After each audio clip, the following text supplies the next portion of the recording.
Good morning, everyone, and welcome to the first session of the Spark series. Discover what's working and reimagine what's possible. My name is Veronica Toledo, and I had the privilege of being in the first cohort of Changemakers. As you all know, I think it's most of us in this room, Changemakers is a 9-month fellowship that equips New Mexico community leaders with the knowledge and skills necessary to positively impact our state's K-12 public education system. Like I said, I know this is most of you in the room, but could you please raise your hand if you've done the Changemakers program? Yes, give yourselves a round of applause. Thank you so much for contributing to and creating constructive change in our education system.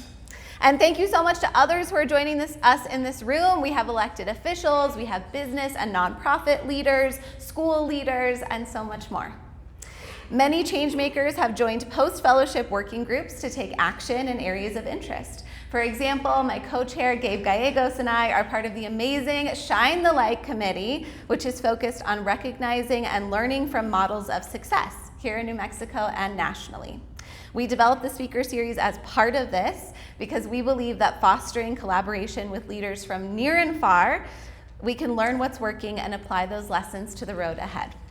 There is good work happening here in Albuquerque and throughout New Mexico, but we all know there's much more work to be done. As we know, every year our state spends over $4 billion in public education, yet only 3 in 10 New Mexico students can read at grade level, and only 2 in 10 can do math at grade level. We are excited to use spaces like this to learn about best practices elsewhere and the ways we can foster similar changes here. Huge thanks to Amanda and Dominica and New Mexico Kids Can for making this possible. Let's give them a round of applause.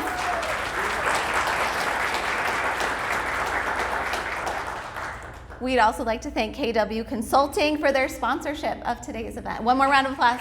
Thank you. Now I'd like to introduce my co-chair, Gabe Gallegos, to continue the program and introduce today's guest. Thanks, Veronica. It's been incredible to collaborate with you on this and with Amanda and Dominica from the NM Kids Can team. Good morning, everyone. So excited to be here with you today. My name is Gabe Gallegos, and I'm a proud member of Cohort 3 of the Changemakers Fellowship. It is so exciting to see our ideas actually come to fruition. The Changemakers alumni have been hard at work for over 2 years, trying to decide how we wanted to stay engaged and share our experiences with others.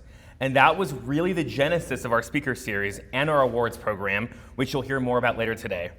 Fast forward today, and here we are, bringing together community leaders to hear inspiring leaders to help us reimagine what's possible for our students. Today's event, From Leading to Last, how Louisiana Sparks Real Progress, is our first ever speaker series event. You may be wondering why we chose to highlight Louisiana at today's event. Well, you may or may not know, but Louisiana is the fastest improving state in the country, achieving one of the nation's most dramatic education turnarounds, rising from ranking 45th in the nation in 2013 to 35th overall in 2025. Now, Louisiana ranks 16th overall in 4th grade reading and in the top 5 in math growth. Louisiana is getting it done, and we hope the story of their improvement inspires everyone in the room to reimagine what's possible. As it says in our tagline, throughout the course of both our 2025 events, we hope you will leave inspired and hopeful about the future, and with a spark of motivation to help New Mexico meet its potential. We need you in this work. Without further ado, let's get into today's program. First, I want to introduce Amanda Aragon from NM Kids Can.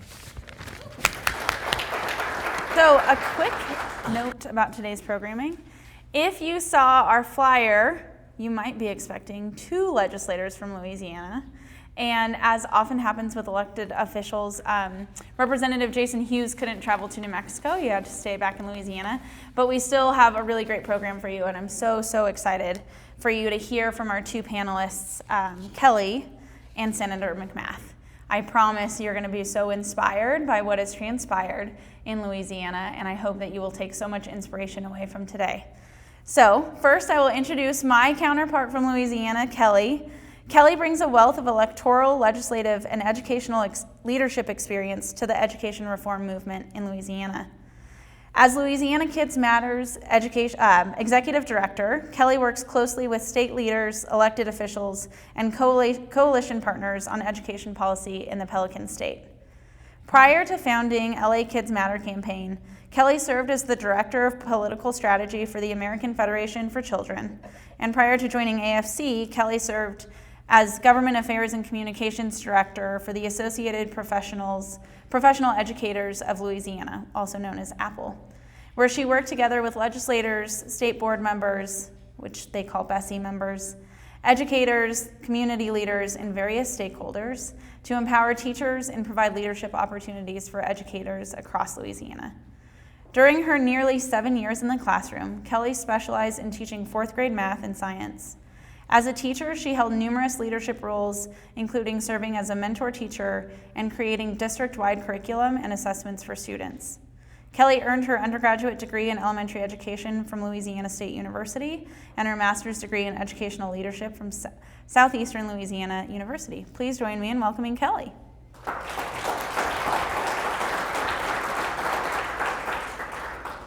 All right, and no offense, Kelli, but to our most prestigious guest of honor today, in his second term, Senator Patrick McMath is already making an impact across the state of Louisiana and in the communities of Senate District 11.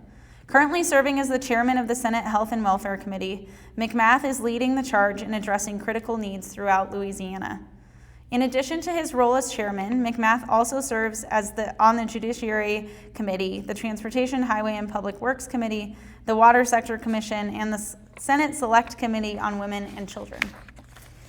With a focus on vital areas such as infrastructure improvements, tax reform, public safety, and championing continued state investment in community service organizations, Senator McMath is committed to making a positive impact in District 11 through his work in the Louisiana Senate.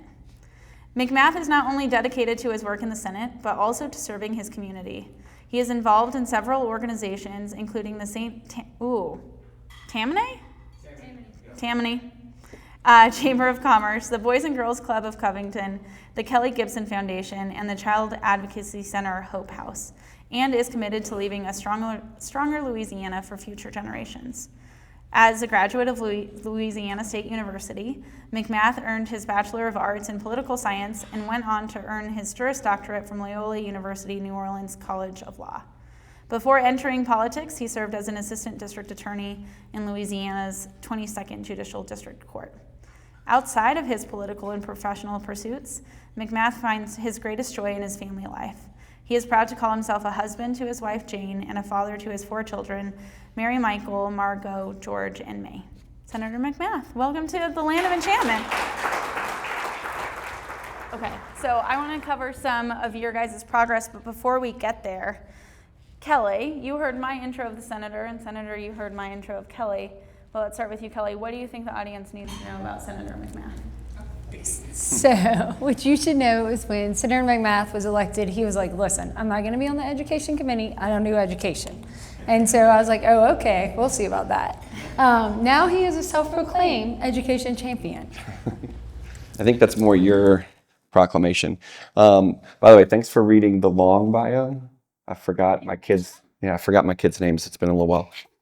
What do I need to know about you? What do they need to know about Kelli?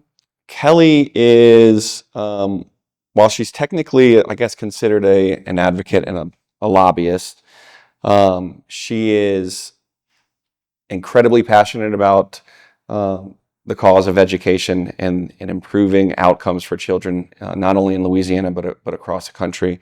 And she is not afraid to bite somebody's face off if they get in the way of that. So she's a little bit of a bulldog. I think it's the Sicilian in her, and she scares the heck out of me a lot of times. And so that's why I mostly just try to do what she tells me to do. Is that fair? Maybe. Honestly, that sounds very accurate. I'm terrified of Kelli because I think some of you may know New Mexico Kids Can is part of a larger network called 50 Can. I'm constantly calling Kelli for advice. She has one of the most brilliant strategic minds in our network. And Kelli gets stuff done. Do you want to tell the story of what I think is like a legislative miracle that you pulled off this year? on the getting Senate bill floor. discharged. Yeah. So and I love our finance chair, but I don't think one of the bills that we were trying to pass was mandatory training for K-3 math teachers, because we've already done it for literacy.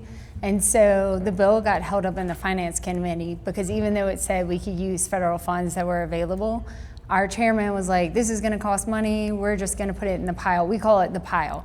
When something costs money and they're not funding it within the state budget, it just dies in the finance pile. And so there was about a week left in session, and so we had to convince the finance chair that this really wasn't gonna cost any state dollars because we had federal funds through the feds to pay for professional development and this training. We also used our ESSER funds to develop math training for K-8 in our state, and so the program already exists, there was no cost. Ultimately, he discharged it to the floor from us, which is unheard of. I think we were one of 2 bills that got discharged from finance this year. And so I was very excited that we got it discharged and passed because it was in the pile to die.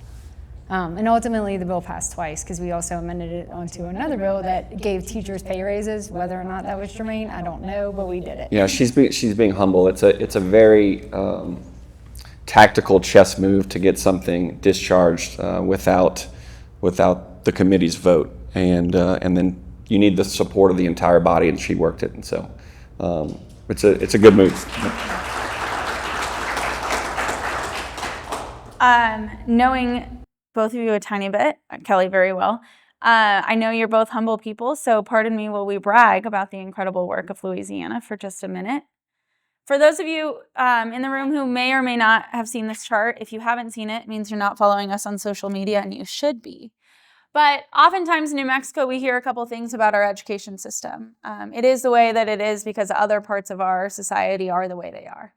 And what you're seeing on the screen is the Annie E. Casey Kids Count data, the recent data from earlier this year. And what it shows you is the rankings overall and in each of the separate 4 categories: education, health, family and community, and economic well-being, for us, Mississippi, and for Louisiana. And as you'll see, Louisiana underperforms us in several categories, but overperforms us in education.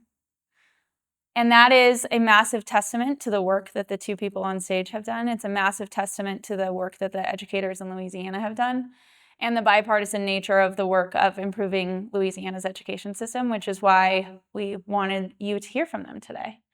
Additionally, as you heard in Gabe's intro, this progress has happened fairly quick for a large education system. And I think we were talking about this at dinner last night. You guys have almost double the population that we do and serve double the amount of kids that we do. So a larger system. And they've gone from 45th in 2013, took a little dip there in 2019. So from 2019 to 2025 have moved from 48th in the nation to 35th overall. All the while we have gone from 49th to 50th. And in case you have forgotten this stat, when the Annie E. Casey rankings came out this year, it marked the 9th year in a row that we ranked at the very bottom for all of the states in education.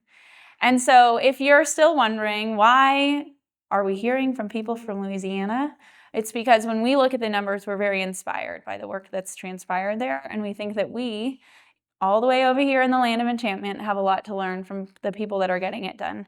So on that note, Kelli, I got to talk to you on the day that this data came out. It was a very sad day for us and a very happy day for you. So would you mind sharing a little bit about what that day was like for you? With the day, and I will tell you, the day that this came out was my birthday. And so I had told our Department of Ed, because they invited us to a press conference, I was like, if this is bad news, I'm not coming. Like, you're not gonna ruin my birthday. And they're like, no, you wanna be here. And so I was so excited. I actually couldn't believe, because Amanda can tell you, we had an ED fall meeting last fall, and I was like, people keep saying our NAEP scores are gonna be great in Louisiana in the next 4 years. We're gonna go up, et cetera, et cetera. And I just couldn't believe it, because I had been in education. My first year teaching was in 2005 during Katrina. And so I'm like, there is no way. I've been doing this forever and a day. I don't think we're gonna end up moving up as quick as people are saying. Not only do we move up as quick as people were saying, we surpassed what people told me. When the NAEP scores came out, I just kept pinching myself because I could not believe the growth that our state had made. And I know Mississippi looks better than us right now, but I will tell you, What took them 10 years has taken Louisiana 5. And I will let Senator McMath later on in the programming tell you why and what policy I attribute to really making the difference and having us jump much faster and grow than Mississippi. And Senator, for you, what does this progress mean for you as a legislator and also as a parent? That's a great question, especially the second part. So I've got 4 young kids, and I think the program that Kelli brought to me and that we ushered through the legislature in 3 separate iterations, 3 separate bills, is something called high dosage tutoring, and we can talk. Kelli can talk more in the weeds on that, but it was something that was born out of COVID. Our kids were sent home for 6 months, 9 months, whatever it was, and at the time we had a first grader. Our oldest was in first grade. And my wife and I saw the impact that learning loss, that time away from school had on her development, reading, math skills, to the point where, we engaged a tutor. We sent her to tutoring for 3 days to try to catch up, if you will. Now, one of the reasons why I did not want to have anything to do with education is, one, when I first got to the legislature, I knew nothing about it. And 2, our kids go to private school, and I just felt like there was some sort of conflict there with, the policies that we pass in the legislature deal with public schools and not private schools. And so, but born out of COVID, we saw the effects, and we were fortunate to have the means to send our daughter to extra tutoring to catch up, and most of the kids in Louisiana, the vast majority of kids, the parents don't have that. So Kelli came to me with this idea, with this this policy of high dosage tutoring, which she can talk to the specifics of, but really kind of, I think she knew she was pulling at my heartstrings, because she knew that I think she might have overheard this conversation at a restaurant or a bar one night about how we were sending our kids to tutoring, and she absolutely took advantage of it, and twisted my arm and got me to file the first bill. Was in 2021. Now, we were using federal funds then, and we can talk about the passage of that here shortly, but that really kicked off, I think, these numbers that you see here today. And quite honestly, I was surprised when she told me about this, and this is like one of a few different speaking tours we're going on. So this is our first stop. Thanks for having us, by the way. That Louisiana was the only state that had implemented this type of legislation. We're usually, sounds like we're a lot like New Mexico and Mississippi in ways. We're always at the bottom of the list. And so what does it mean for me? It's one thing in Louisiana that we can be proud of. We're really good at hosting events and throwing parties, and we're getting really good at educating our children, and that's much more important. And so it means not a lot to just me, but everyone in the legislature in Louisiana is very proud of this, and it so much so to where just last year, when we ran out of federal dollars to fund this program, we were able to convince the legislature to put in $30 million of state funding to continue this program, which is no easy. We don't have any money in Louisiana, and so to find $30 million to support something that thankfully is proven to work, and the studies are out there. So it wasn't a question of whether if this works. It was a question of how much are we willing to commit to a program that is successful, and we put our money where our mouth is, and so we're able to allocate $30 million last year and again this year, and we're looking to increase that funding moving forward. So it means, it's a long answer to just say we're very proud of this statistic. You should be. I think a lot of you are hearing both Kelli and Senator McMath refer to this federal funding. And to remind you, in the midst of COVID, Congress passed a very large appropriation that went directly to states and school districts to support students through COVID. New Mexico received $1.6 billion of funding for that 3-year period. Louisiana was probably about double, considering they serve almost twice as many kids. And some states use that money very strategically to try new programs, implement interventions for students that then gave them the proof points to go ask for state money. I think it's very unclear how New Mexico used our $1.6 billion. So there's a little bit of a dichotomy of, if you're hearing like, well, why didn't we do that? Did we not get that money? We did get that money. We just invested it differently than Louisiana. So my next question was like, how did you do it? And it sounds like high dosage tutoring. Kelli, any other components that you would add? And then also, will you just tell the audience how your high dosage tutoring program works? Absolutely. Well, us, Louisiana, like most other states in the country, at first we were not using our money wisely. We were using it to build turf football fields, get new scoreboards, buy buses, like all the things you were not supposed to do. And I kind of got fed up with my district, who is one of the top 5 in the state. And my kids go to private school as well, but my public school district is one of the top 5 in the state. And I'm like, what in the hell are you doing? This is the bulldog part. Yes, like I'm like, what in the hell are you doing? This is not what this is for. And so I decided we're going to mandate this as much as possible, because obviously the dollars flow directly to the school districts. And so we had very little leverage. But the one thing that we did to put everyone in check is the original bill in 2021. And mind you, we were still trying to figure this out. This is why we passed this legislation 3 times and got better with each iteration. The first time we said they had to have groups of 12, and the small group instruction could be during the school day or after school. But the most important component of that law was a dashboard that we made our state superintendent build. So we could go through and see how every single district was spending their money.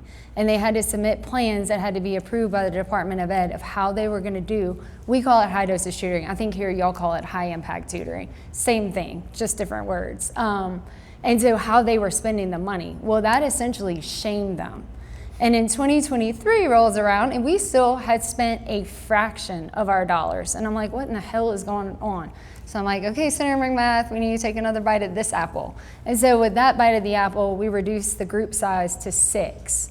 And we really shamed them because we had all the data of them not spending the money and how they had spent it.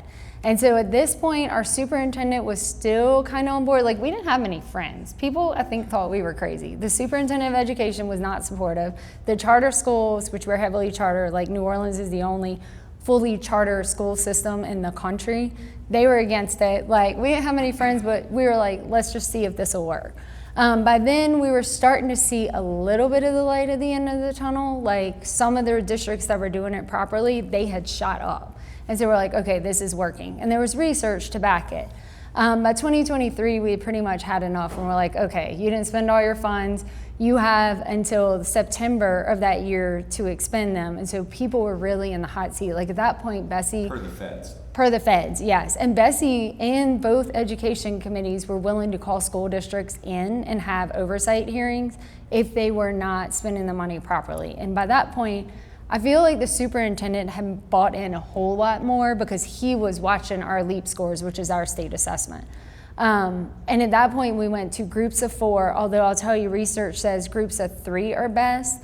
We financially just couldn't get to groups of 3. Like, it was too expensive based on the needs within our own school system of children that needed high dosage tutoring. So we compromised at 3. And then we said no more after school. It is fully embedded in the school day, and they're still submitting their plans. With that, we achieved the $30 million initially of state funds because the federal funds were running out of September of that school year. So they'd had to go to May of the next year without funding. Fortunately for us, it has really worked. I'm actually surprised at how much the school districts themselves have embraced it. They were lobbying to get the $30 million this year with us. Like, the teachers unions endorsed it. The superintendents went to our State Board of Elementary and Secondary Ed, which we call Bessie. They actually put in a card and testify how important it was to get this funding. And I kind of just sat back in my seat and I was like, oh wow, we've arrived. Like, the status quo is on board with this policy, so you know it's working for kids. Yeah, the state board and the school board associations are never, ever on the same side in Louisiana. But they didn't really have a choice but to support it because the data was there. I'm going to back up real quick if I can. So, is there anybody in this audience that's that's interested in potentially running for running for any sort of office. You don't have to reveal yourself if you don't want to. There's maybe 1, 2, 3. Okay, yeah. I guess keep it quiet for now. That's fine. One of the fun things about my job in the legislature is when you find an issue that makes so much sense and that is completely driven by common sense, that you want to support it, you think everybody's going to support it, but then you realize that there are people that aren't interested in common sense. And it's really fun to go against those people, particularly in a public setting where they have to come and explain why they don't believe in common sense. And that kind of happened with the second piece of legislation. And so when I wasn't really interested in education legislation, I was really fired up about the second bite of the apple, because sort of figured out that these people are not interested in what's best for kids. Like, you see this all the time in education policy. It's usually about the teachers or the administrators, and this is not an anti-teacher statement. It is what it is. Or it's about the parents. And then, like, a couple rungs down, we get to the students. It always should be about the students first and foremost and what's best for them. And thank you. And that was so obvious with this legislation that we're putting the kids last, essentially. And so after the first committee hearing, it was pretty clear that they realized they didn't have a leg to stand on an argument. And I believe by the time we got over to the House, they were coming to testify in support of the bill because they just looked so terrible opposing this. And I'm glad that I hate that we have to pull teeth at times, but it's really part of the job in the legislature. You would be shocked at people that don't understand just basic issues, and how a lot of the time it's really not complicated how we can solve them. Like, you would think, hey, instead of recess or art, let's spend extra time during the school year with a very qualified teacher in a small group setting to get little Johnny up to speed on his reading or his math. Just another 30 minutes to an hour a day of a school year. It's like, doesn't that make sense to kind of everybody in here? Like, why would we not? That's going to show results. And I was shocked at how many people fought that. But the results are the results. And so, it's been a second since I've talked about this legislation. So I get fired up about it. Yeah. And I'll add just one important fact. We are the only state in the country to fully recover and exceed our pre-pandemic levels. So we are the only one. Kelli, which students in Louisiana get access to high impact tutoring? How are you guys identifying students, and then how does that work? So it's based off of their state assessment, or we have mandatory DIBELS assessments for literacy, and then we have created a math universal screener for K-3. And so any child K-5 in the state of Louisiana that scores below mastery, which it's such a it kills me, it's a myth. In Louisiana, people think if your kid's at mastery, they're above grade level. They're not. Mastery in our state means they have mastered that grade level, because we have 5 levels and mastery is 4, advanced is 5, and there's so many parents that brag about basic, and I'm like, oh great, you're bragging that your kid is behind, and you don't even understand it. But anybody scores below mastery gets high dosage tutoring, and it's mandated 10 weeks, 30 minutes, 3 times a week. We have all different forms of tutoring, so it can be virtual, it can be led by the teacher, small group, we have a Mirror, which is AI tutoring, and it's done wonders. So we didn't really want to put constraints on it, although all of our high dosage tutoring vendors have to be approved by our Department of Education, because we don't just want fly-by-nights coming in and starting a tutoring company. So if you're wondering, why hasn't New Mexico tried to do this? We did. If you are from Northwest New Mexico, or Senator Lanier, who's a freshman legislator, He carried a bill for us that was modeled. I mean, I literally asked Kelli, give me your legislation. We ran it through council services here, adjusted a couple things, asked for $15 million from the legislature. All the way through this last session, there was a $15 million appropriation that was supposed to be split between out of school time and high impact tutoring. So we would have gotten $7.5 million. Not what we wanted, but enough to get started. Dominica probably remembers all the iterations of the bill better than I do. I think we dropped off math to focus on reading to help us meet that budget. On the very last day of the legislative session, they changed that line item to be $14 million for out of school time and $1 million for high impact tutoring. And what we heard is, oh, well, the out of school time providers can do the tutoring. And we said, the research is clear. The progress in Louisiana is clear. This works when it is embedded in the school day. It does not work when you do it after school. It does not work when you do it on the weekends, which is not a bad thing for the out of school time providers. They do something that is different and unique that is not high impact tutoring. And so that is, if you're wondering what the state of high impact tutoring in New Mexico is, it's very much choose your own adventure. We have 89 school districts. They can do it if they want. They have to fund it themselves. And one point of progress is during COVID, there was some intentionality around high impact tutoring. This has now been studied by the University of Chicago that shows that New Mexico's very small program worked extremely well. So not only do our legislators have progress in Louisiana to look at, they have a report about our students here in New Mexico who are rural students that did it virtually, and it worked. And that provider calls me all the time. He just ran into our state senator, the chairman of our education committee, at a conference last week and said, why does no one in New Mexico know about this? Why does your legislature not know about this? Why is your legislative education study committee being briefed today about high impact tutoring, but they're not hearing from us and they're not hearing from Louisiana? Those are all great questions and are part of the reason that we're also excited for you to be part of this conversation.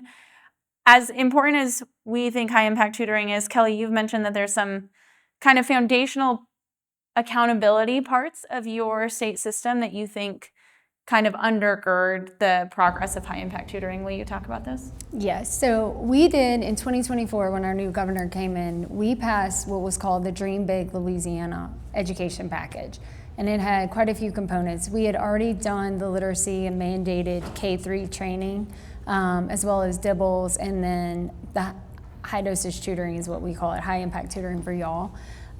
We also did the same thing for math. So we realized if it worked for literacy, why wouldn't we replicate it and it worked for math? So we passed K-3 training, we passed the math universal screener that'll go into effect this school year. But probably the biggest component that I'm probably most proud of besides high dosage tutoring is our accountability system. So in 2024, our state board passed the most robust accountability system in the country. Now we have had to fight tooth and nail to hold on to it because it goes into effect this current school year, and the superintendents and the school boards have tried to whittle it away because they don't want us to tell the truth. I have always talked about, I've never been able to understand how students in D and F elementary and middle schools magically become A and B students in high school. That just doesn't happen. But our high school scores were so inflated that children that were at D and F schools throughout their K-8 career magically ended up in A and B schools in high school. And I'm like, the math just does not work that way. And so we took away all of essentially the loopholes in high school. And so for the first time ever, Louisiana is going to tell the truth about our rankings, which is probably scaring a lot of the status quo. But it's time we told the truth because I have so many friends that send their kids to public school and think they're getting a high quality education that they're just not. Like, for instance, our state average of ACT is an 18. Well, that takes into account all of our kids. That takes in the non-public schools as well. When you take out the non-public schools, the most frequently scored ACT score in our public schools is a 14. I'm not kidding you, it is a freaking 14. And I'm just like, how in the hell? And so what we're doing is we're sending kids that are scoring 14 to a four-year university. They are getting in over their head in debt in the first year because these four-year universities are taking advantage of these kids. They're ending up dropping out because they didn't belong there to begin with. We would have done a much better job of putting them in a career and technical education pathway. And then they come out and we end up in a life of crime because they have to pay that student loan back. They didn't come out with a four-year degree and a high demand, high wage job. And so we have essentially set them up for failure. And now we're going to pay to incarcerate them the rest of their lives. Like, it is, to me, education is the great equalizer. It's why I've always done this. Like, I think that's the path to economic prosperity because it's the one thing you cannot take away is a high quality education. And so it's so important to have a high accountability system because kids will rise to the occasion. But I will tell you, I watched my daughter who their school went to a 10-point grading scale, like the public schools, like so an A is a 90 to 100. Her grades have never been worse than they were this year because instead of studying like she normally does, she said, oh, well, I can make a 90 and that's still an A. Well, you know what? Her A's and B's went to B's and C's. My son's school decided not to, because he goes to an all-boy high school, decided not to. They kept the current grading scale.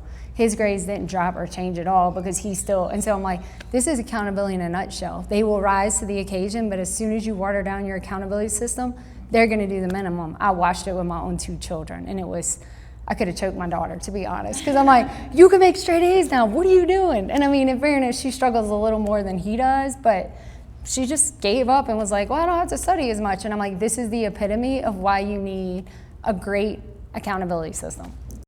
On the back end of the accountability system, are there any benefits to performing well in the system? And are there any consequences for being a low performing school? Yes, so there's benefits because you get to call yourself a A, B rated school. And we do have growth within our formula. So even the schools that have low economic students, like they can grow and offset some of their cut score. There are consequences. So in our state, I will say we are probably the best in the country, but not great at it. We have a recovery school district where we are able to take over low performing schools. So if a public school fails for 6 years, which is kind of funny because if a charter school fails for 3 years in our state, they are taken over and rechartered, but a public school gets double the time. But we can take over, I think this just happened in Caddo Parish, which is like North Louisiana. We took over a few schools the state did to try and turn around those schools. We can also close and consolidate them and send kids to better performing schools. I think some of that is happening in East Baton Rouge Parish, which is our largest parish in the district. Although it might not be anymore now that St. George broke away. But it used to be. I don't know if that statistic's still true, so I hope I'm not lying to you. So if based on kind of the discussion we had last night at dinner, and then listening to Kelli, reel off a lot of this, it seems like we have a more central system in Louisiana. She mentioned Bessie, the Board of Elementary and Secondary Education is like a state. It's like almost like the state's version of a state school board, essentially, is what it is. And it has allowed, I guess, Louisiana to kind of come in from a statewide standpoint and have input. And from the conversation we had with Amanda last night, it seems like New Mexico is much more decentralized.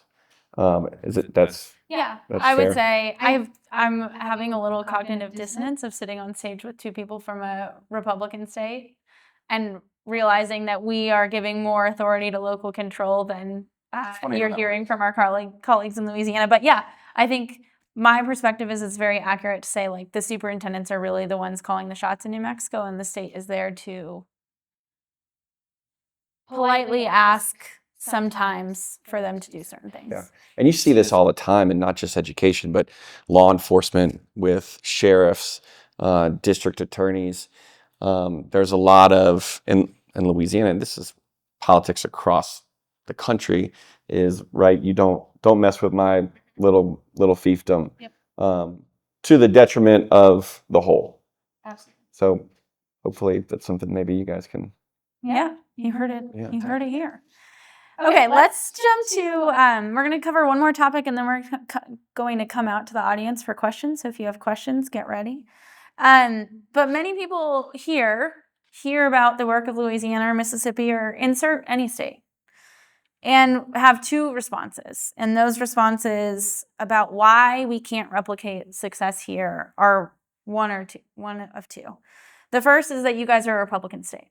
And surely this is only led by Republicans, and Republicans are the only people that care about this, so must be nice for you, and that's never going to happen in our democratically led state. And the second thing is that our kids are poorer than yours. So we can't ask our system to rise to where your system is because our kids are poorer and they face so many more challenges than yours. And so I would love to hear from both of you. Like, what are your reactions to both of those statements? I'll take the first one. Education and improving education outcomes for children is not a partisan. Supporting children should not be partisan. Like, that's just plain and simple. That's it. It's like how health and nutrition, this movement across the country, as chair of health and welfare, this is big for me. That's not a partisan issue. So, in fact, a high dosage tutoring legislation that we carried every 3 iterations of it, I don't believe received one no vote. And Representative Hughes, who couldn't be here today, he's running for city council in New Orleans, which is a pretty big deal. That's why he's not here. He is much more eloquent and than I am. Slightly better looking as well as an African American male from New Orleans. I will admit that. He is a Democrat. I'm a Republican. We co-authored that legislation together. I took care of the business on the Senate side, and he took care of it on the House side, all 3 times. And so I immediately dismiss, the fact that you guys are a Democrat-leaning state and we're a Republican state. So, and just to add, I'm trying to sprinkle in some hope here where it exists. The high impact tutoring bill in New Mexico did pass the Senate floor with broad bipartisan support from both our Democratic and Republican senators. It just died a very horrible, sad, partisan death in the House Education Committee. As far as being poor, no way in hell. Like, you saw the stats, we're about the same. We're a very poor state. Like, I think the median income was like $32,000 in our state, which is crazy, but that's the truth. And you can talk about Medicaid. Yeah, I think we're the highest Medicaid per capita state in the country. We have some incredibly, just like you guys do, some incredibly low income, poor regions in Louisiana. The vast majority of the state, if you looked at a map. So we're similar in that. It's again, I would dismiss that argument as well. And we have an outward migration problem as well. So, like, we're getting poorer by the minute. It was really interesting at dinner last night. We did uncover there are so many similarities.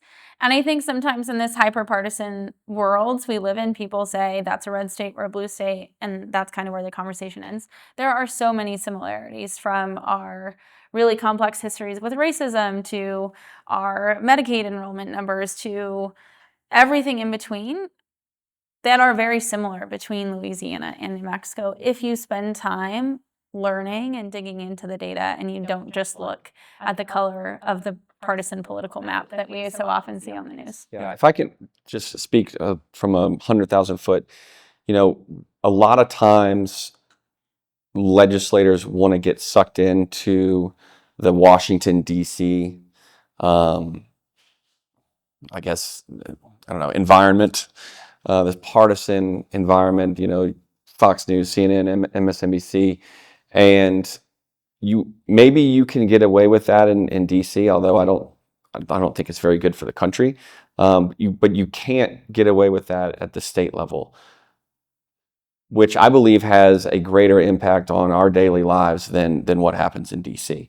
We have to balance a budget, so we don't have just infinite spending, and we can't print money, right, as our states.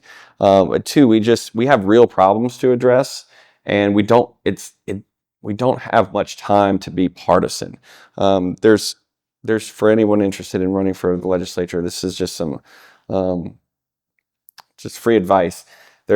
I've found that there's 2 types of legislators. There are the ones that are there to pretend like they're in Congress and are more interested in the Facebook post than actually accomplishing something.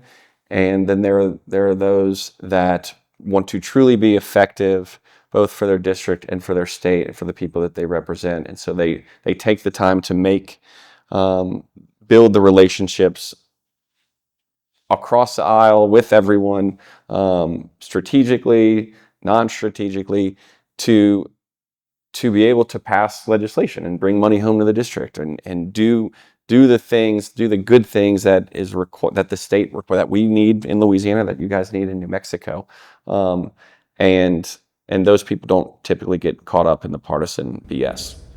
No, and I'll say Louisiana, so in our state legislature, we have super majorities of Republicans in both chambers, but that is not how we operate. For instance, I think we have Democrat chairmanships in both the House and the Senate, and it is reflective of the elected body. So while the Republicans could have said we're having all Republican chairs on both the House and Senate, that is not the way we operate. We're very bipartisan because we're more of a populist state than essentially a Republican state. I know we're red on the map, but we don't think like that, which I'm very thankful for. It's one reason I haven't left Louisiana yet, is because I love our bipartisan nature. Like, we're humans first. Maybe that's because we drink and eat a lot together, party, I don't know.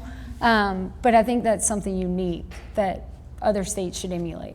Senator McMath, what is your advice for someone that doesn't know legislators super well as they're getting to know them? Like, how can you tell the difference between the two types that you described? I find it very easy to figure out pretty quickly, but be engaged, I guess. And you guys, everyone in this room, you wouldn't be here if you weren't interested in bettering your community and your state. Just sort of get this sense of this. But go and have a conversation with a legislator. Go and don't just talk to them about one thing. Try to come up with one or two or three topics that are important to you that you may know a little bit about, and you'll get a read, I think, on where they are. Also, I'm not active on Facebook, to the I guess chagrin of some of my people on my team, but I just find it to be an incredibly toxic place, and don't really want to deal with all that. There are a few of my colleagues that are. That's all they do all day is spend time on social media self-promoting, and that's a very quick way to identify which one's which. Is what level of self-promotion are you at? Thank you for giving us that advice. All right, we're gonna Gabe and Veronica, I'm gonna give you guys my mic, and then we'll take some questions from the audience. Can we get one? Yeah, can I grab one and then you guys. Hi, thank you all so much. Rebecca Latham, HB Construction. 2 questions, one for each of you. Kelli, you mentioned something that seemed a little foreign about the union backed your bill. We'd love you to unpack that a little. How did you get there? And then, Senator, if you wouldn't mind just giving us a kind of a broad solution, how is the Louisiana legislature compensated? Is it an annual salary? Are you in session for more than 30 days at a time? What does that look like? So I think we got the union support because the proof is in the pudding. They saw their student scores rise dramatically. Like, I know East Baton Rouge Parish that has had 4 breakaway school districts because they've traditionally struggled with students. Within the first 10 weeks of this past school year, their kids had grown 11%, so much so that the district itself decided to go ahead and fund additional high dosage tutoring, because remember, the state funded it for 10 weeks. And so I just think the fruits of the labor is, remember, we have the best accountability system in the country, so they have to rise to the occasion. And so seeing something that works, that'll get them a gold star with the public, because we have an A through F accountability system, they're gonna put their money and invest in it. And if they can invest less, with the state investing $30 million at least on an annual basis, they're gonna lobby to get more money because it actually works and it'll make them look better. Quick overview on the Louisiana legislature. There's 39 senators. There's 105 House members. Population in Louisiana is about 4.5 million people. So in the Senate, we represent about 120,000 people in each district. And I think the House represents 39,000, something like that. We compensation, it's, we get paid a salary of $16,500 annually.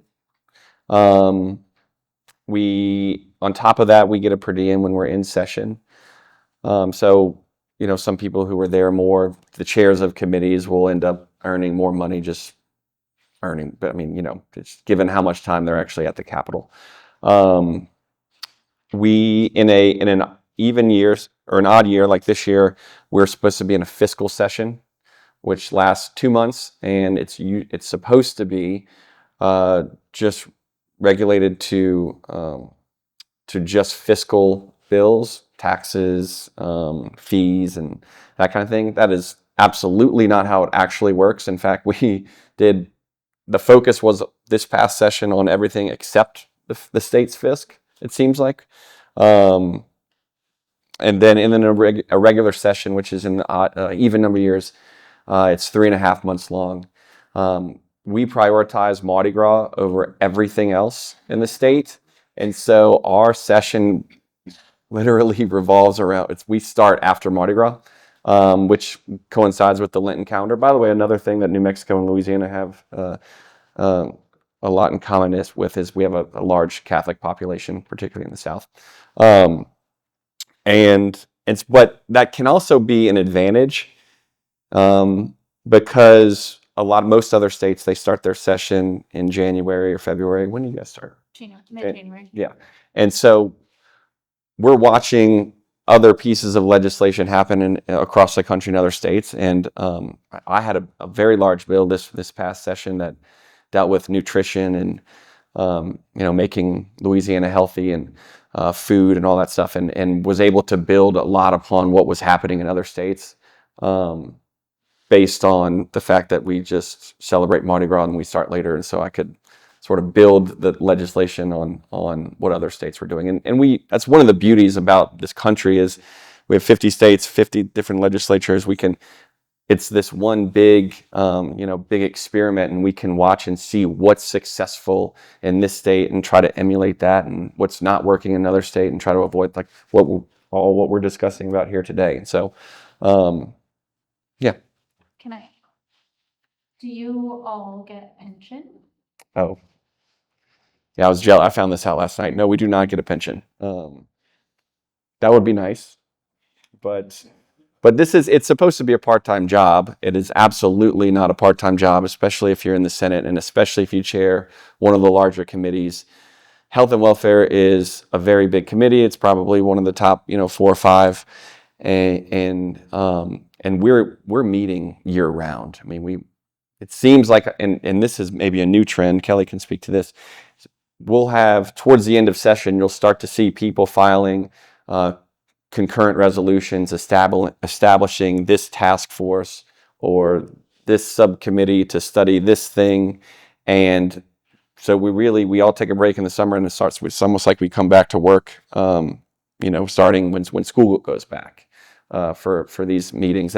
But that plays a role too. It sets up, if you want to pass a large piece of legislation that could be controversial, then you have these study committees that'll study an issue and take testimony, in October, November, December, come up with a report, and then that report will support potential legislation for the next session. So it's a long way of saying we don't get paid nearly enough for the time that we do it, but most of us aren't here for the money. It would be stupid, quite honestly. But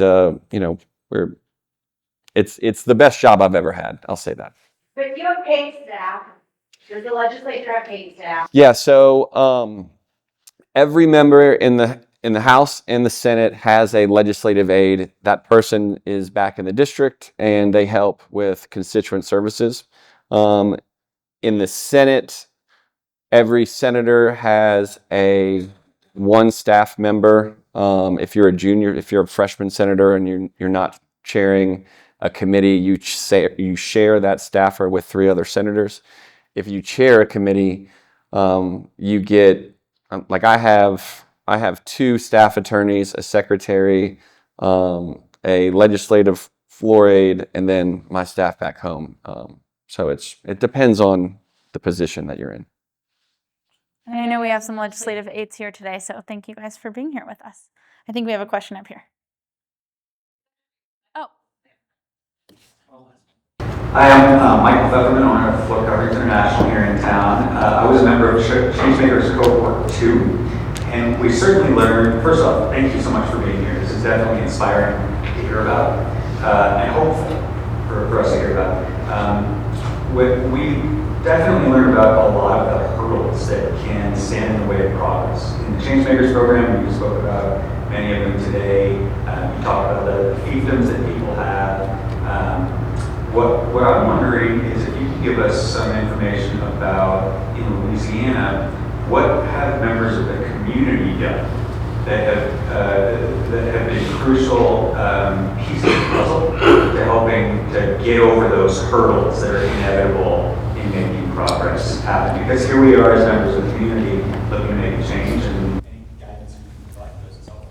Great question. That's a great question, and I'm glad you asked it. So one of the things that we figured out in about 2015 is there were a bunch of community members doing elections. And we all happen to be spending money on particularly the same candidates. And so in 2015, we decided we're gonna use our money wisely. Why don't we all get together and form a group? And we call ourselves the G8 because originally there were 8 members of the group, the community group that worked on elections. I think we're up to 12 now, although we still call ourselves the G8, which is kind of funny, but whatever. And so what has happened is in that group, there's the Home Builders Association, there's the Realtors, there's Americans for Prosperity, there's the education group like myself, we're an oil and gas state too, so there's big oil and little oil. There are Louisiana committee to elect a conservative majority. They were once a Republican majority. I was like, no, you got to change that. We can't just elect Republicans. Like, it has to be good legislators. And essentially, the Home Builders Association, the Associated Builders of Contractors, it's business and industry essentially is what it is. What we realized is if they're good on education reform, they're also good for every other industry. And so, and our state chamber is called Louisiana Association of Business and Industry. We call them LABI.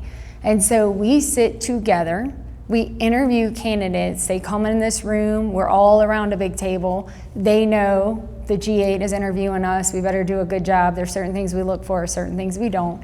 And then after that, they typically, half of the group does contributions. I'm lucky I don't do contributions. I do what we call independent expenditures, where you get presents from me or maybe bombs. Like, there's about 3 of us that do that. I love that because I don't have to deal with candidates. It's the best place to be, in my opinion. And so we elect them. And we develop relationships, we talk to them, in those meetings, we tell them what is important to each organization that is represented. So they kind of know what our policies are, what we're looking for as far as not really votes, but like what we care about, protecting oil and gas, doing education reform, et cetera, et cetera. Then once they are elected, we obviously continue to educate them on our policy priorities, all of us, business community included. And then when it's a very important vote, like the first time we ran high dosage tutoring, or even we had a career and technical ed bill this year that we read, every single person within the G8 puts a floor note in or a card. And so legislators since 2015 have now gotten accustomed when they see 8 to 12 organizations dropping floor notes on one policy, they know that's important to us and they know we need it to pass. Oh, a floor note, I'm assuming like a note to a legislator. We send, they're this big in the Senate, a little bit bigger in the House, but it tells them our position on the bill, why we support it or why we oppose it, why it's important to our organization. And so because of that, the community is very engaged in not only the electoral process, but then the lobbying.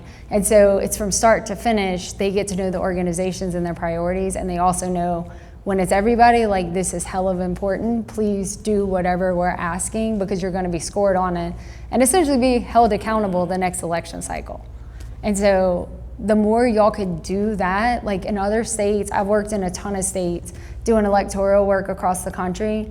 I will tell you the states that form coalitions like that are probably the most successful versus the splintered ones where education supports this candidate and business and industry supports it, but they're not collectively together doing it. It's safety in numbers and more in numbers, although I will tell you, there was years ago that they tried to like name our coalition with something. I was like, no, we're stronger as individual organizations. You don't want to become one group. So we're just the G8, but everybody has their own individual priorities, but they align. For the purposes of this group too, I mean, there's not probably a ton of lobbyists in here, but each of the organizations that Kelli named, and that's part of, one of the groups that she's a part of. There are countless other advocacy groups out there, and most of them have boards, and their policies are driven by the decisions that are made by boards, which are comprised of probably most folks like yourself that are here that are engaged in an issue or just in the legislature as a whole. And so, decisions are made by those who show up, as they say. And so, you guys are here today. Continue to be engaged in the process, and your voice will be heard. It's how a democracy is supposed to work. So. Good morning. Breeze Gutierrez. I am the Director of the College and Career Readiness Bureau at the New Mexico Public Education Department. I oversee secondary initiatives in addition to career technical education for secondary and post-secondary. So my question, and if you don't have the answer to this, please direct me to someone who does. What was the math curriculum or program materials that you utilized with K-3 high dosage tutoring? So it's not one curriculum. In Louisiana in 2015, one of the first components of the ed reform was we did tier 1 curriculum. And begrudgingly, as always, a lot of the school districts in K-12 did not want to do it. And so what our superintendent at the time, who was John White, did is he withheld their Title I and Title II dollars if they didn't have tier 1 curriculum. So if you go on Louisiana Department of Education's website, you can find where it'll say tier 1 curriculum, and it'll tell you tier 1, tier 2, tier 3. We don't mandate a specific curriculum, so there is a ton to choose from, but we do say whether it's tier 1, tier 2, tier 3. Obviously, if you're using tier 2 and 3 curriculum, you're not getting any of the Title I or Title II dollars because we can withhold that. So that's essentially how we got everyone to use high quality instructional materials. The same thing is true for our high dosage tutoring vendors. They are approved. Part of his legislation mandated that Department of Ed approve it. So if they're not using tier 1 curriculum, they will not be approved as a vendor. But you can find that on our Department of Ed because there's a bunch of them to pick from. Second part to the question. So the program that you implemented was consistent across the board for K-3 high dosage? And I'm asking as a question, not stating that. Who was it? The teachers during the school day that were doing this, or was it EAs, or was it math coaches, or was it a combination of all? So it's standard across the board, but we did not say you have to do it this way. What we did was align the curriculum to ensure they're using high quality instructional materials, and then we gave them latitude to whatever worked best within their school day to do it. We did bring in, I will say, a scheduler because the biggest hurdle for our public school systems was finding time within the day. And so the Department of Ed hired a national scheduling expert to help them find the time to embed it within the school day. The way we went about it is, like I said, some school districts use Amira, which is AI tutoring. Some use vendors that are online and the kids get on the same time with the same tutor. Every day they put their headphones on and go that route. Some school districts have decided to use teachers or ancillary staff, math coaches, literacy coaches. We really left it up to the districts because who are we to dictate how you do it? More or less, our role was how many weeks, how many minutes per day, what were the size of the groups, and then gave them a plethora of vendors because we have 69 school districts. And there are challenges within the rural districts like in North Louisiana where virtual instruction works best for them because maybe they don't have the staff and personnel to do it. So we really didn't want to mandate how other than those components that I talked about, the research says is best. You're welcome. Just to add a little bit to that, that was one of the brilliance of the original legislation is that was born out of a compromise I think that we made with with the school districts is we're not going to tell you exactly what to do, because you don't want to be told that, and you're going to use it against us in committee, and it's going to be harder to get the votes. But we're going to tell you this is just some basic guidelines that will really result in you prioritizing high dosage tutoring and addressing learning loss. And it made it really easy again for them to, I mean, how you're going to come to the table and we've made all these concessions and we're not telling you exactly what to do. And we're giving you all the latitude. How are you going to argue against this? They still managed to do that in the first committee, but it didn't go well for them. So they stopped talking. I'll just shout it. My name is Edward Echo. I was curious about the funding that you guys are using for all the high impact tutoring. So you guys have like 4 million people in your state, so a bit bigger than us. Is the $30 million the total, or is there federal funds that are kicking in on any portion of that? Is that just the $30 million? Well, so there's 30 million within the state allotment and based on the math, we looked at how many kids in the previous year scored below mastery in ELA and math, and we said in groups of 4, this is how much it would cost. So every child that scores below mastery in K-5 in math and ELA are paid for by the state. There are also federal dollars that flow down that can pay for high dosage tutoring, it can pay for coaching, and so all of that is built in. I will tell you, the feds have even gave flexibility, and I've been talking to our state superintendent about this. There are now waivers that would allow our state superintendent of ed, and yours too, to get federal dollars specifically for tutoring. And so there's even more money to grab. I think you just apply. Y'all could do the same thing, because if we're eligible, you are too. Do you have any idea how much money is spent like per kid or something, so we can extrapolate that to apply to? In Louisiana, I want to say the fiscal note was a little over $700 per kid on high dosage tutoring, but the number varies. I think that was the average, because if you have their teacher doing it within the school day, obviously that doesn't cost you anymore. If you have AI, that's cheaper. I think that was like $47 per kid versus like, yeah, there were 3 tiers. And I mean, it depends on what you're doing, because obviously the live tutor with the kids in the headphones that is virtual is going to cost more, because you're paying a certified teacher to live tutor. But I will tell you, I don't know if y'all struggle with truancy. We do in Louisiana. At one point it was up to 40%. And one of the unintended consequences, because there's always unintended consequences, right, of high dosage tutoring was the truancy rate dramatically went down. For a couple of reasons. The kids had the same tutor every single day that was checking on them, caring about them, starting with like a little chit chat, so it wasn't just cold, hey, you're coming in and tutoring, so they felt love from another individual. They were becoming successful because they were catching up to their peers, so they didn't always feel like we're behind. And it was consistent. And so truancy has dramatically been reduced in our state because of high dosage tutoring. And it was interesting to hear the public school system say this, because we went on a couple tours. We brought more legislators to see it because we knew we were going to pass this bill again in 2023 and really clamp down on districts, especially when state funding was involved. And to hear the kids in the school system say, wow, these kids are showing up and normally they miss school. It brought tears to my eye, because I'm like, Eureka, we're helping them. We're making their lives better, and they're coming to school every day. And we're not having to get DAs to go hunt them and put them in school. Yeah, so we built our formula, our $15 million ask, using their numbers. So Jason and Dominica would know. I am pretty confident we dropped, I remember what we did. So you heard from Kelli that everyone in Louisiana scoring below mastery gets it. So if they're not at grade level, they get it. We actually cut ours to just the bottom tier of performance. And the reason that we did that is partly because of this fiscal note. Had we said everyone below grade level in math, 71% of our students in New Mexico would have needed high impact tutoring.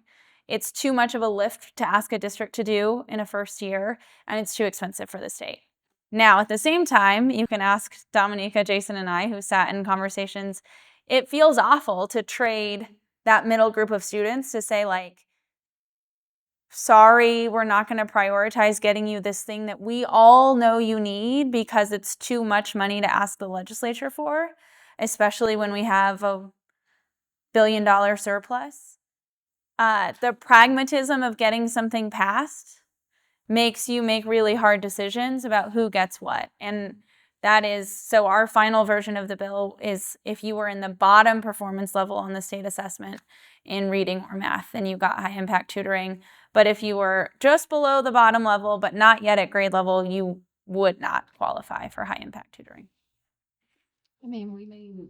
You have $1 billion surplus? Right.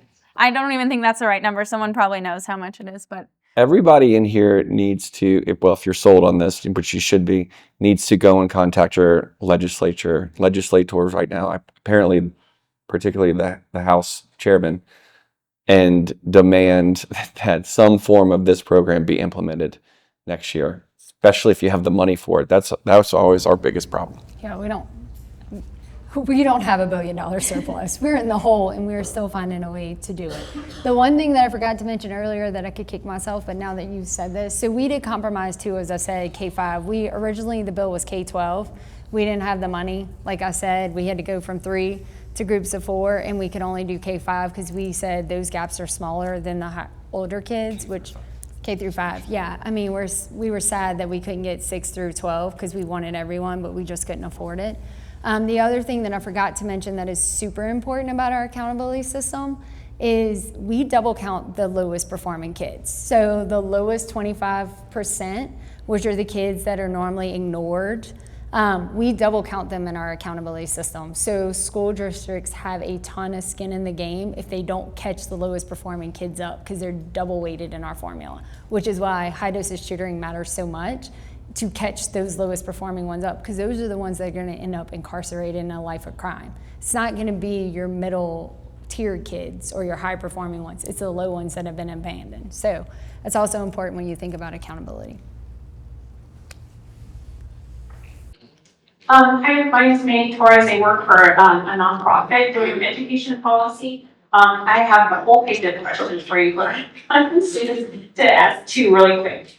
First, when you're talking about accountability, in the early 2000s, there was this push, I think they called it the 65% solution, really pushing school districts to say you must spend 60% of your budget on students. And I think that sort of died a slow death nationwide. But do you have any guardrails in Louisiana as far as spending on how districts spend on students? That's my first question. And the second question is, you know how important the quality of the instructor is in the classroom.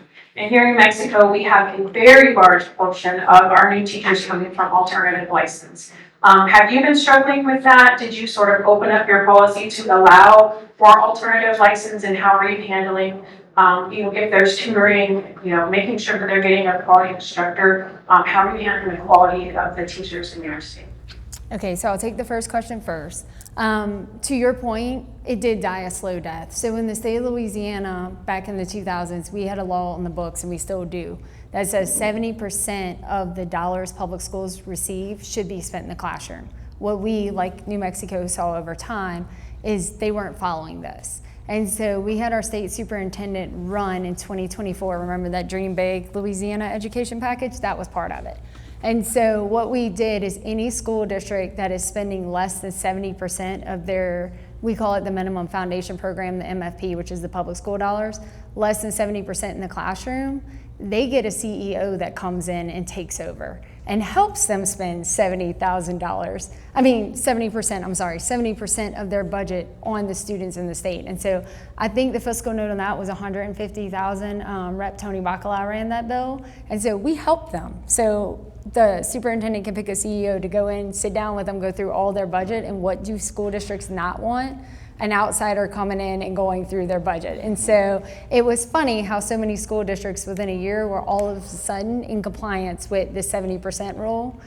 So that bill wasn't very hard to pass. I think it passed unanimously with bipartisan support because, again, common sense, like Senator McMath says, who doesn't want to help kids? So I would encourage you, happy to share that legislation with you if you would like. Teacher quality is a huge issue. One of the things we did to address is we did lots of research and study on the teacher pipeline and the teacher shortage. I'm happy to announce that Louisiana no longer has a massive teacher shortage for a couple of reasons. One, we do allow alternative education to come in our state. We mandate, like I said, a couple of times the K-3 math and literacy training to catch them up really quickly. And quite frankly, as a former educator, as long as you got classroom management, you can do anything. I personally, as a certified teacher, this is unpopular in my state, but I would love to get here one day. I don't think certification leads to a high quality education. I don't think me having a $25 and it's $25 in Louisiana, you write a check, you get certified. Now, you have to go through evaluations to be highly effective in order to continue to renew your certification. But I personally would love to see retired engineers, retired CPAs come in and teach courses, because we are limiting the teaching population. And I will tell you, as a business major who did a 4-year elementary ed degree in 1 year, which was ridiculous to be honest, like it was a joke. The education programs in our state, like this is to my higher ed friend, they're a joke. We take the worst of the colleges. It's like one step above general studies, and we make them teachers. Like there's so many people that can't pass their praxis that I'm just astonished by, because I was in the business. I was gonna be an ISDS major and make all this money, move to Houston, and I taught one summer camp going into my senior year at LSU and completely changed my trajectory. I fell in love with kids. Anyway, lifelong passion, but 1 year, it was ridiculous that I could graduate with a 4-year degree in 1 year at LSU, because there are no standards. Whereas in my business college, in order to get in LSU, I had to have a 3.5 and I had to maintain a 3.0.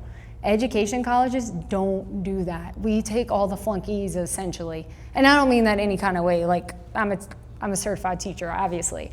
But we have no standards for our educators, who then turn around and educate every other profession. And so I would love to see certification go away in our state, and you take retired doctors, lawyers, engineers to come and teach CPAs, because they obviously are subject matter experts. Why wouldn't you have them instructing our kids? But it didn't pass, I don't think. I don't know that we completely ran it the way, but the other thing that we did that really cut down on that improved teacher retention was, I think in this budget and last year, there were $15 million for differentiated pay. So hard to fill positions like math teachers, SPED teachers, they get paid more.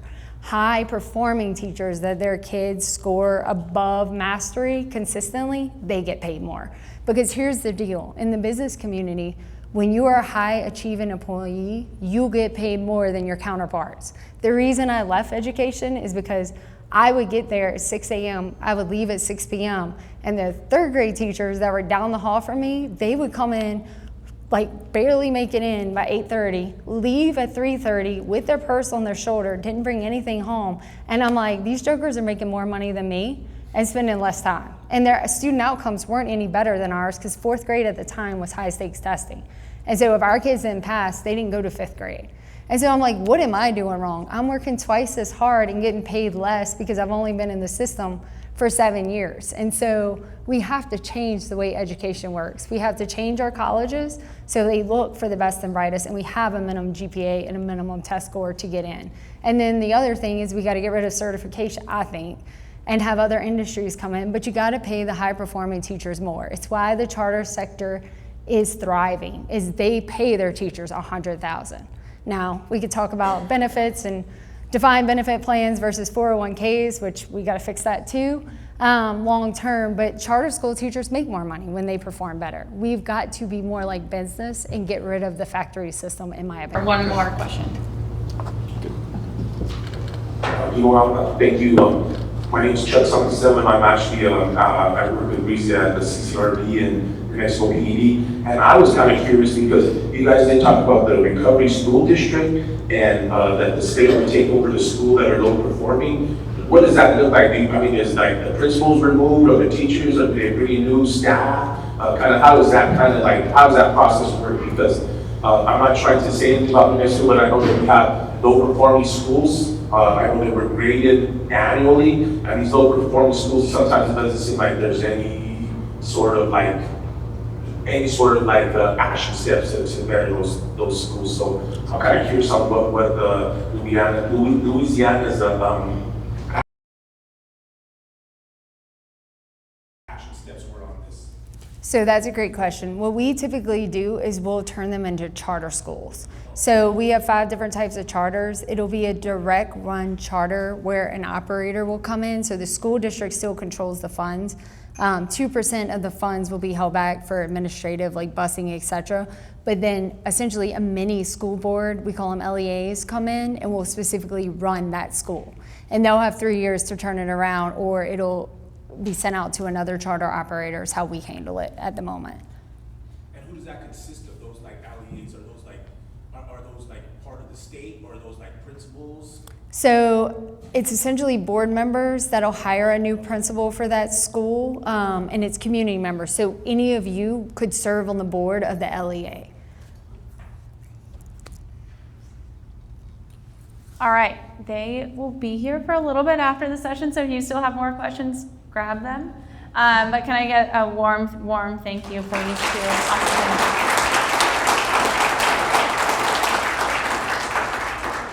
All right, now I'm going to invite 2 more of our Changemaker alumni up. Michael and Gloria are going to come up and tell you about some different work from our Changemakers alumni.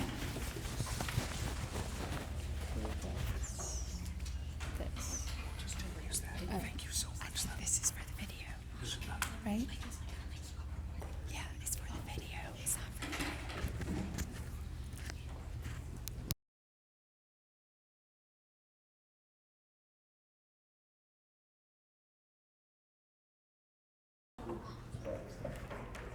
Okay, this is a quick announcement. When they asked us to come up and talk about this, Gloria asked me if I would do it, and I said, sure, I'll do the talking, but you've got to come up with me for moral support, which I really appreciate, Gloria. But also, I wanted to have Gloria here because you heard Senator McMath talk about how important it was to just be engaged, right? Get involved. We were in cohort 2 together starting 3 years ago. Every time Gloria comes to a Changemakers event for the last 3 years, she's coming from Pecos, New Mexico. It's a 3-hour round trip. She's making that effort, and she probably doesn't know it, but to me, that has inspired me, being from here in Albuquerque, when I'm feeling like, man, we're putting in a lot of effort and it's not moving as fast as we like, to realize that this is worth putting effort into, and I've really appreciated that. We have other change makers here who make that type of effort. Our colleague Yassine came from Roswell for Changemakers event. That's the type of effort that it's going to take us to make this progress in New Mexico, like they've made in Louisiana, and I really appreciate it on a personal level and on a professional level. Now let me get to the stuff we're going to talk about. So we are here to share a quick story and then an exciting announcement. And the quick story is this. There's a police officer who's walking along doing his foot patrol. He's going by the park and he sees out of the corner of his eye somebody walking in kind of a weird pattern. He's stumbling around, looking under a street light. And the police officer is a helpful sort, as many of our officers, of course, are. He goes over and asks this guy, hey, can I help you with something? It looks like you're looking for something. Are you lost? Have you lost something? And the guy says, yeah, I can't find my keys. The officer says, oh, well, I'd be happy to help you search for your keys. So he helps him search for his keys. After a few minutes of this under the street light, they've covered all the ground and they cannot find these keys. And the police officer says to the guy, hey, we've looked everywhere. Are you sure you lost your keys here? And the guy says, oh, no. I lost them in the park, but this is where the light is. And that is, in a nutshell, yeah, that's where you were supposed to laugh. Thank you. I appreciate that. In a nutshell, I think that's what we've been doing here in New Mexico.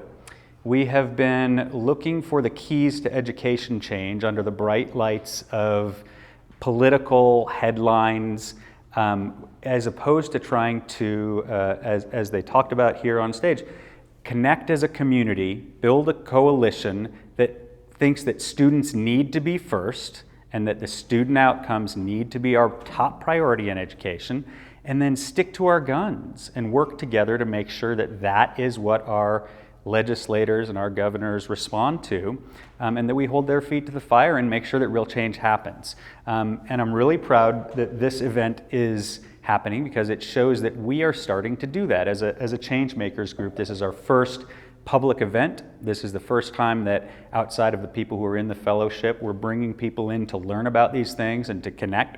We really appreciate everybody being here. So the exciting announcement we have is this is not the only thing that Changemakers is inaugurating this year. We are also launching a series of awards. We are calling them the Spark Change Awards. And we will be announcing the winners of this inaugural set of awards in August. So I won't be announcing those today, but we wanted to tell you all that these awards are happening and what they are so you can help us spread the word.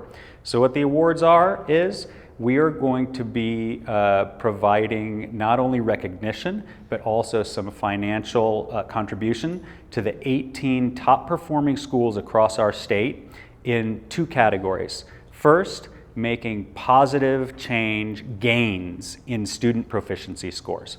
So the 10 schools that we will recognize there, on average, have improved their students' proficiency scores in reading and math by 25% in 1 year, which just shows how much you can do if you are doing the right things as a school and as a district. The top performing school there improved the student proficiency scores by 40% in 1 year. And the other category that we will be providing awards on is simply top proficiency scores for schools that have high populations of the Yazzie-Martinez subgroups, which if you are not aware what those are, come find us afterwards and we'll tell you. You must have been under a rock because there's been a lot of talk about that. But the schools that have delivered on helping those disadvantaged subgroups make the highest gains and progress in proficiency. So stay tuned for that in August. And finally, I just want to say a big thank you to everybody who put this event on, especially Gabe and Veronica and Amanda and Dominica. So please give them a round of applause.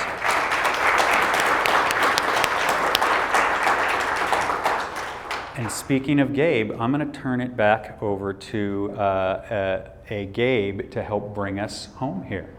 Thank you. Your next game. All right.